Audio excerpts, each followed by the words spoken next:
Marshall Rosenberg a insisté sur l'importance d'assumer entièrement la responsabilité de nos actes afin de pouvoir adopter une communication non violente.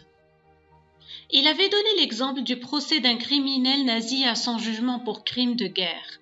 On lui avait demandé « Est-il difficile d'envoyer des milliers de personnes à la mort ?» Sa réponse avait choqué tout le monde.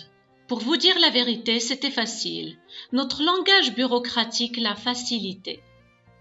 C'est un langage qui nie la responsabilité de vos actions.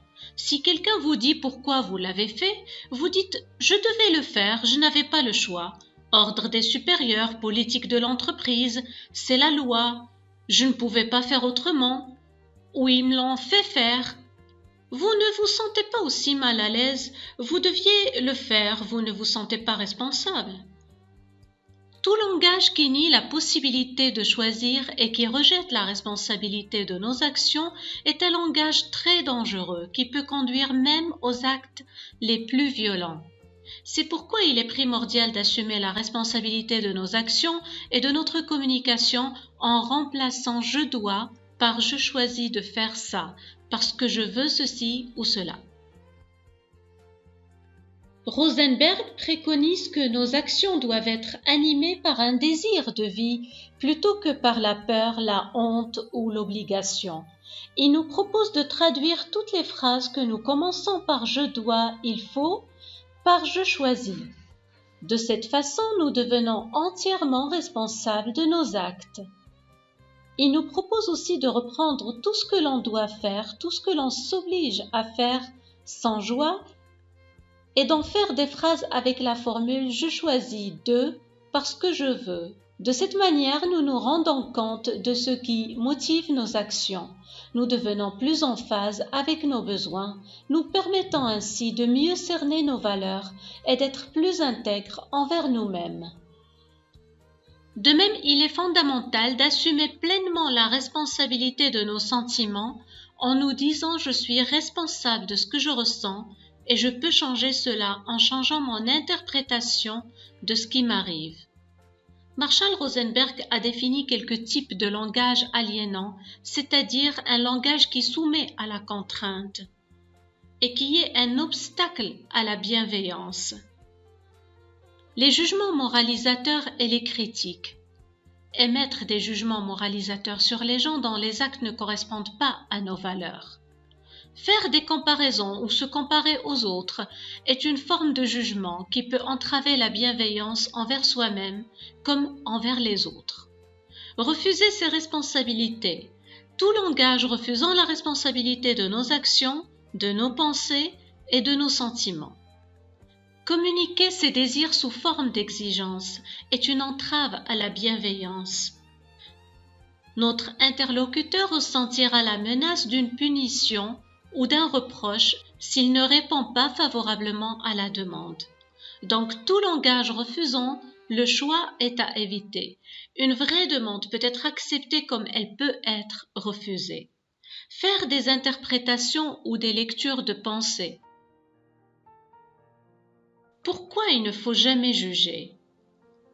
Parce que nous ne pouvons jamais avoir tous les éléments pour juger une personne ou son comportement de manière objective.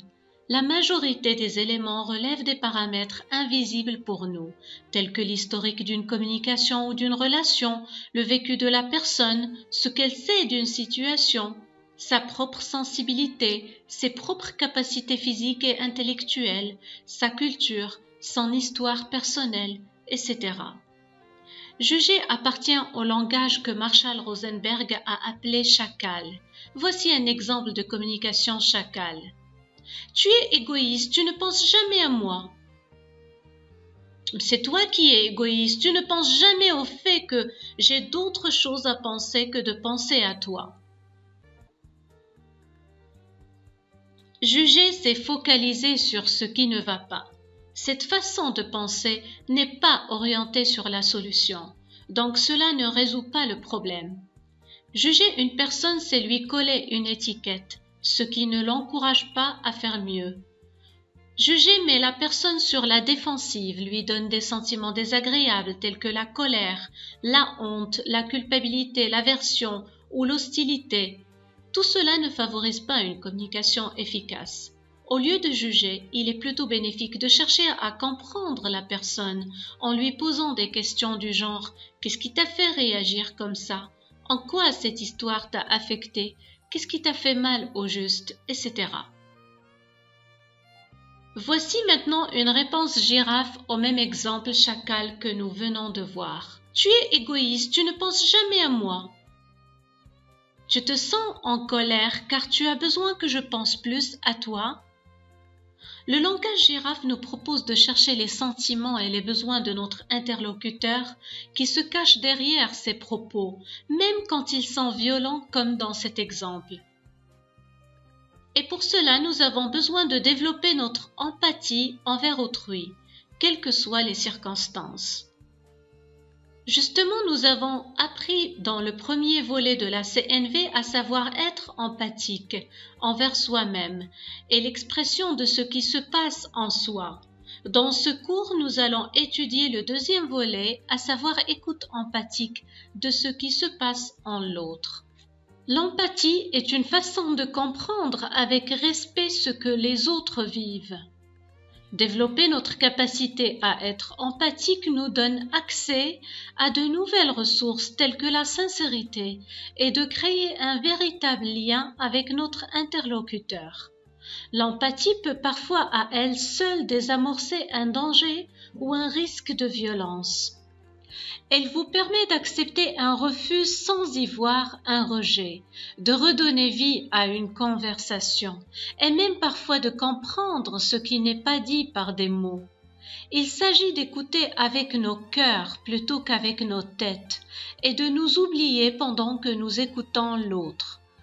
Nous avons pris la mauvaise habitude de donner des conseils, de réconforter, de donner notre avis ou encore repérer les similitudes entre nos expériences quand nous écoutons la personne, alors qu'elle désire simplement être entendue.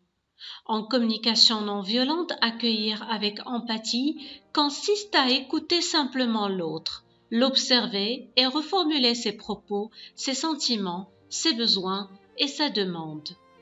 L'écoute empathique ou active, c'est d'abord une observation minutieuse de ce qui se passe pour notre interlocuteur, à savoir ses propos, son non-verbal, en cherchant à comprendre ses sentiments et ses besoins, ensuite reformuler ce que nous avons compris. Le temps utilisé traduira notre sincérité à chercher à comprendre notre interlocuteur et non pas à affirmer que nous avons compris. Dans l'écoute empathique de ce qui se passe en l'autre, c'est le même processus OSBD de la CNV, à savoir la première étape, observation.